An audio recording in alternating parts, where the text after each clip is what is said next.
আউযুবিল্লাহি মিনাশ শাইতানির রাজিম বিসমিল্লাহির রহমানির রহিম আসসালামু আলাইকুম শুভরাত্রি। সূরা আশ-শামস।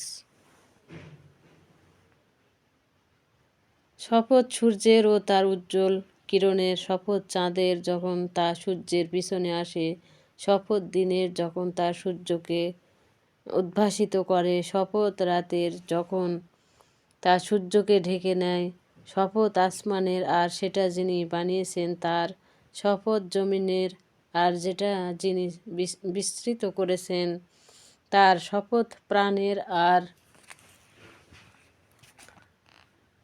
তার যিনি তা সামঞ্জস্যপূর্ণ করেছেন, অতঃপর তাকে তার অসৎকর্ম ও সৎকর্মের জ্ঞান দান করেছেন।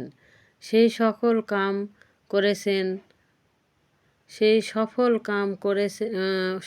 কাম হয়েছে যে নিজ আত্মাকে পবিত্র করেছে, সেই ব্যর্থ হয়েছে যে নিজ আত্মাকে কলুষিত করেছে।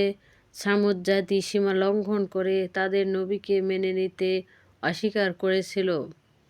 যখন তাদের সবচেয়ে হতভাগা লোকটি মাথা চাড়া দিয়ে উঠল, তখন আল্লাহর রাসূল সালেহ তাদেরকে বলল, এটা আল্লাহর উটনী, একে পানি পান করাতে হবে, বাধা দিও না, পানি পান করতে বাধা দিও না। কিন্তু তারা রসূলের কথা অগ্রাহ্য করল এবং উটনীর পায়ের রগ কেটে দিল। শেষ পর্যন্ত তাদের পাপের কারণে তাদের প্রতিপালক তাদেরকে ধ্বংস করে মাটিতে মিশিয়ে দিলেন, আর তিনি তার এ কাজের কোনো খারাপ পরিণতির ভয় মোটেই পোষণ করেন না। আসসালামু আলাইকুম। ভিডিওটি ভালো লাগলে অবশ্যই সাবস্ক্রাইব করবেন এবং লাইক দিবেন। ওয়ালাইকুম আসসালাম।